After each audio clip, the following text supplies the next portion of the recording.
고전산문사 만복사서포기 볼 텐데요. 김시습은 작품만 바뀔 뿐이지 그냥 매년 수특이나 아니면 뭐 수능안성이나 이런 데 출제가 돼요. 지난주에 그 수요일인가? 아, 수요일 맞다. 수요일에 졸업한 애가 와가지고 나 이렇게 채점하는 거 도와주고 갔거든. 걔가 그러니까 선생님 이거 작년 거예요? 그러니까 연계 문제 채점하면서 이거 작년 거예요? 그래서 아니 올해 거야. 그랬더니 작품이 왜 다 겹쳐요? 이러는 거야. 원래 다 겹쳐. 너네는 모르겠지만 항상 매년 겹쳐요. 그래서 내가 작년 뭐 수능특강 연계를 준다 그래도 너네 사실 모를걸?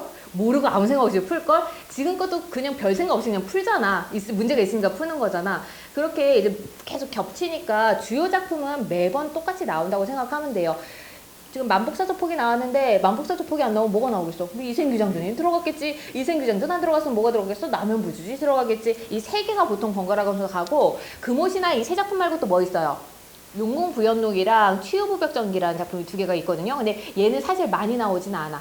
치유부벽전기는 거의 내가 나온 걸 본 적이 없고 용궁부연록도 나온 적이 있긴 한데 빈도수가 많지는 않아요. 그러니까 만복사저포기, 이생규장전, 남현부주지 이 세 개는 좀 잘 기억을 해주시고요. 김시득 작품이 나오면 문제 출제가 반영론 혹은 표현론적 관점으로 출제 가능성 많다고 했습니다. 그것도 염두에 두고 봐주셔야 돼요. 항상 이생이란다.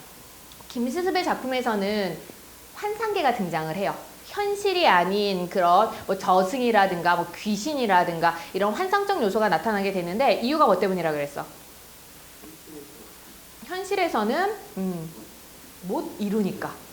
그러니까 김시습이 갖고 있는 세상에 대한 현실에 대한 인식인 거죠. 현실에서는 내가 소망하는 것, 욕망하는 바를 이룰 수가 없다라는 현실에 대한 비극적 인식을 갖고 있어요. 그러다 보니 모든 작품에서 다 그런 전기적 요소인 거죠. 결국은 비현실적 요소, 저승, 귀신 이런 얘기들이 언급이 됩니다.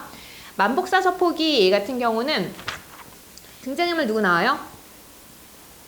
양생, 여인, 그리고 뭐 그냥 뭐 하인이랑 주인. 이 주인이 누구야? 여인의 아버지. 뭐 이 정도만 생각하면 돼요. 뭐 여인의 부모 해주셔도 되고요. 중심인물은 어쨌든 양생과 여인이 되겠죠. 시점 같은 거는 안 물어봐도 상관없어요. 왜? 고전은 뭐니까? 3인칭 전지적 작가 시점이니까. 아닌 작품이 있기는 하다 얘들아. 뭐? 아닌 작품이 있기는 해요. 운영전. 운영전은 1인칭 시점 나타나요. 그거 말고는 그냥 시점 내가 계속 안 묻고 지나가잖아. 다 3인칭 전지적 작가라서 그래. 얘 같은 경우에는 갈등관계도 뭐 별로 어렵지는 않고 그냥 몇 부분만 찝어서 보도록 하겠습니다. 날이 저물고 세 번째 줄부터 볼게요. 날이 저물고 범패도 끝나자. 범패가 뭐야? 부처를 찬양하는 노래가 끝나자 인적이 드물어졌다. 양생은 법당으로 들어가 불상 앞에 섰다. 그리고 소매 속에서 저포를 꺼내 앞으로 던지며 말하다. 저포 무슨 기능합니까? 저포 무슨 기능이에요? 양생과 여인을 맺어주게 하는 매개의 기능을 합니다. 이 저포놀이를 해서 누가 이겨? 양생이 이기게 되죠. 그래서 결국 그 양생의 소원대로 여인을 만나게 되는 거거든요. 그래서 저포는 제목 만복사 저포기, 만복사에서 어떻게 저포놀이를 한다 그래서 만복사 저포기가 되는 거고, 제목과 연관된 소재이기도 하고 그 다음에 여인과 양생의 인연을 매개하는 기능이기도 합니다. 제가 오늘 부처님과 더불어 저포놀이를 한판 하려고 합니다. 막 제가 진다면은 법연을 베풀고 부처님이 지면은 제 소원을 이뤄주셔야 합니다. 양생은 축원을 마치고 저포를 던졌다. 결과는 양생의 승리였다. 이걸 통해서 앞으로의 전개방향이 암시되죠. 아, 여인 만나겠구나 라고 전개방향을 드러내고 있습니다. 그리고 이건 필연성도 부여해요. 양생이 이겼으니까 약속대로 어떻게 여인을 만나겠지 하면서 우연성이 아니에요. 이건 필연성 부여하는 조건입니다. 일이 이미 정해졌으니 절대로 속이시면 안 됩니다. 양생은 말을 마치고 기다렸어. 잠시 후 어떤 아름다운 여인이 나타났다. 나이는 16살쯤 되었을까. 양갈래로 따내린 머리와 수수한 옷차림이 얌전한 아가씨였다. 하늘의 선녀나 비단의 여신처럼 아름다운 그녀는 바라볼수록 단정한 모습이었다. 뭐야? 외양 묘사 확인할 수가 있네요. 외양 묘사 나타나고 있고요. 여인의 모습 굉장히 아름답고 뛰어난 모습으로 나타나 있죠. 이런 인물을 내자로 뭐라 그래요?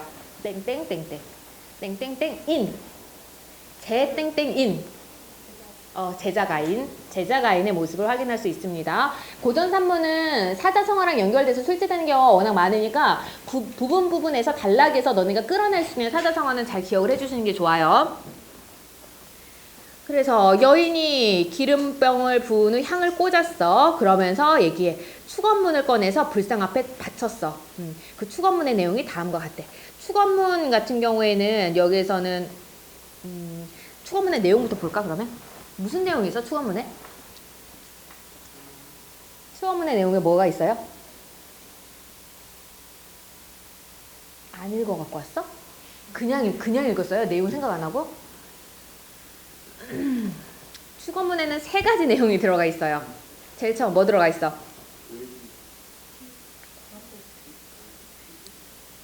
과거, 단어 얘기하지 마시고요. 과거 삶을 요약적으로 제시하고 있습니다. 여인의 과거 삶이 요약적으로 제시되고 있어요. 과거 삶의 내력이 제시되고 있어요. 이게 첫 번째 내용이고, 두 번째는 근데 지금 어떻대? 너무 외롭대요 하면서 여인의 현재 심정 드러나 있습니다. 현재 심정과 처지 드러나 있어요. 그래서 마지막으로 뭐한데? 소망 드러나 있어요. 이 축원문에는 이 3가지가 모두 드러나 있거든요. 여인의 과거 삶의 내력, 그 다음에 여인의 현재 처지에 대한 심정, 그래서 여인이 바라는 소망, 이렇게 3가지가 드러나 있고, 이 소망이 마침 누가 동일해? 양생의 소원과 동일해요. 양생이 나도 어떻게 했으면 좋겠다. 아름다운 여인을 얻어서 행복하게 살았으면 좋겠다고 이 여인도 뭐라 그래?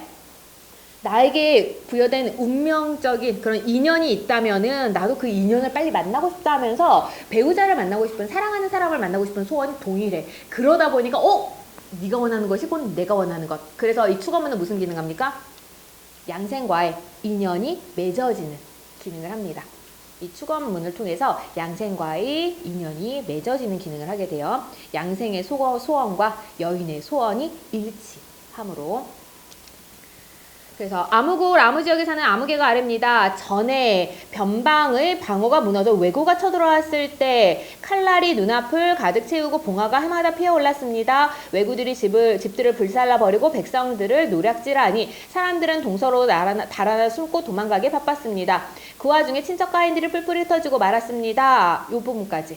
전에 변방의 방어가 무너져부터 뿔뿔이 흩어지고 말았습니다. 여기까지 체크해 주시고요. 이거 뭐야? 시대상이 제시되고 있습니다.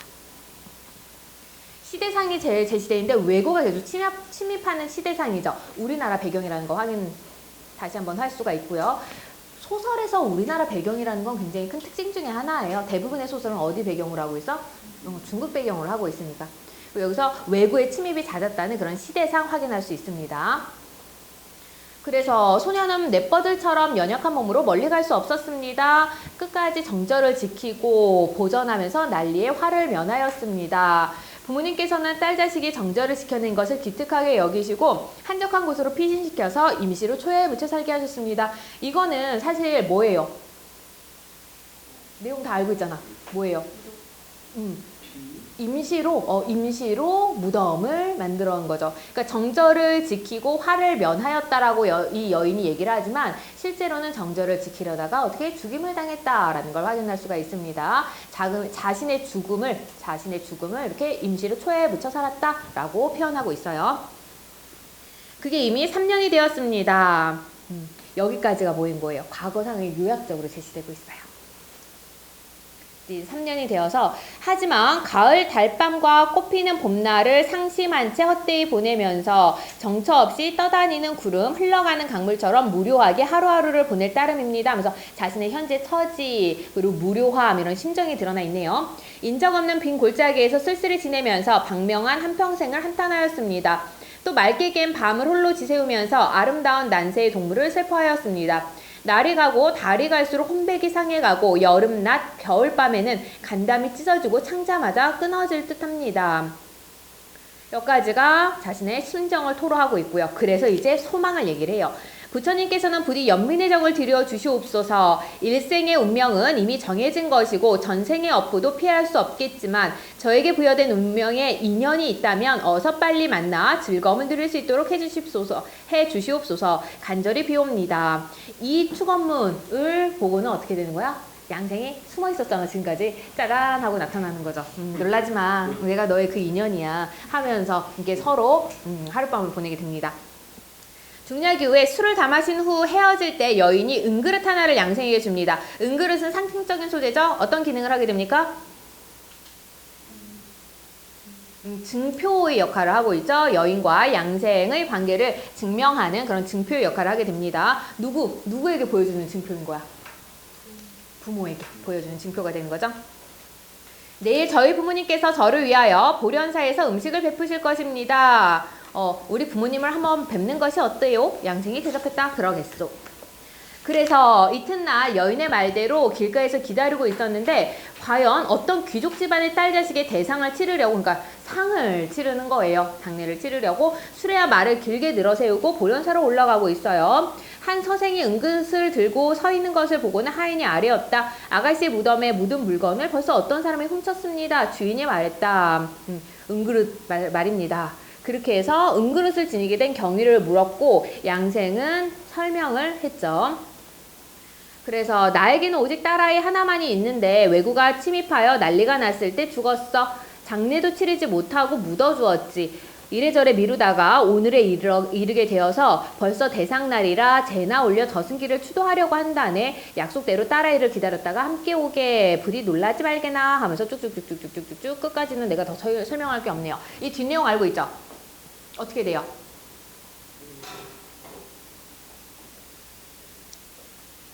이렇게 해서 이제 여인 그 귀신이랑 양생이랑 실제로 그런 관계라는 거 부모가 알게 되고, 이 여인은 이제 여기서 제대로 된 장례를 치르기 위해서 부모가 가는 거였잖아. 제대로 된 장례를 치르기 위해서 떠나요. 이제 혼백은 더 이상 나오지 못하는 거야. 사라지게 되고, 이 여인의 부모가 양생에게 이제 재산, 사위잖아 어쨌든, 재산을 좀 나눠줘요. 그걸 가지고 이제 양생이 여인을 그리워하면서 슬퍼하고 있는데 여인이 꿈에 짠하고 나타나서 뭐라 그러냐면, 꿈에 나타나는지 밤에 혼백이 돼서 귀신이 되어서 나타나는지 잘 기억이 안 나는데 어쨌든 짠하고 나타나. 전기성이에요. 뭐라고 얘기하냐면 내가 다른 나라의 남자로 환생했어. 그러니까 너도 이제 날 잊고 행복하게 살아 라고 이야기를 합니다. 그 얘기를 듣고는 이 양생이 그 모든 재산을 다 절을 짓는가 뭐 이런 데 기부를 하고는 산에 들어가서 산상캐다가 이제 사라졌다, 평생 살다 죽었다 라는 내용으로 끝이 나요. 김시습이잖아. 현실에서는 모든 걸 이룰 수가 없어요. 그런 비극적인 결말이라는 게 굉장히 큰 특징입니다.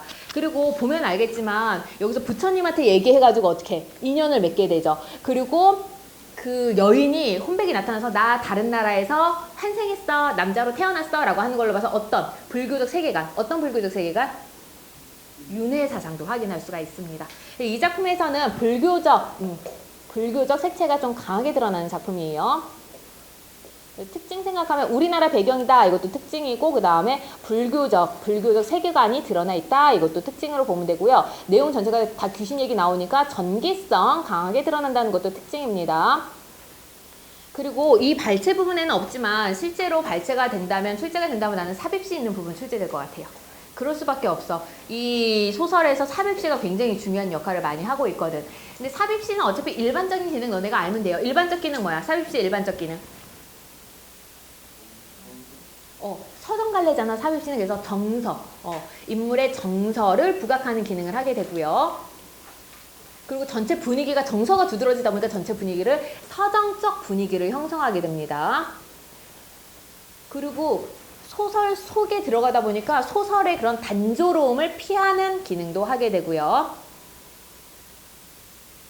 요거가 일반적인 기능이에요. 그리고 그 삽입시의 내용에 따라서 이제 미래를 암시할 수도 있는 거고 아니면 자신의 처지를 부각할 수도 있는 거고 내용에 따라서 판단해 주시면 되고요.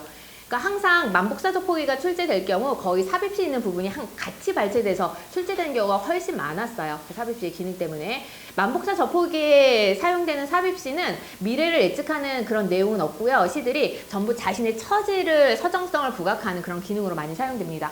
너네 이생규장전에서도 삽입시 나오는 거 알고 있죠? 이생규장전에서 삽입시는 무슨 기능 했었어요? 지문 없이 갑자기 이렇게 물으니까 기억 못하나? 이생규장전에서 삽입시는 무슨 기능 했어요? 자신의 운명과 미래를 예측하는 기능을 하는 삽입시도 있었어요. 이생규장전에서는. 그래서 그런 것들은 내용 보고 그 시 내용을 보고 판단하면 되고 시가 어렵진 않아요. 고전 시가는 항상 해석이 좀 힘들어서 그렇지 내용 자체는 쉬웠잖아. 게다가 소설 속에 삽입된 거기 때문에 해석도 어렵지 않아요. 어휘도 쉬운 걸로 전부 다 풀어서 나옵니다. 더더군다나 이 작품은 한문 소설이에요. 그렇기 때문에 너네가 수월하게 읽을 수 있는 거야. 현대어 다 풀이를 해주기 때문에. 우리나라 최초의 소설이죠?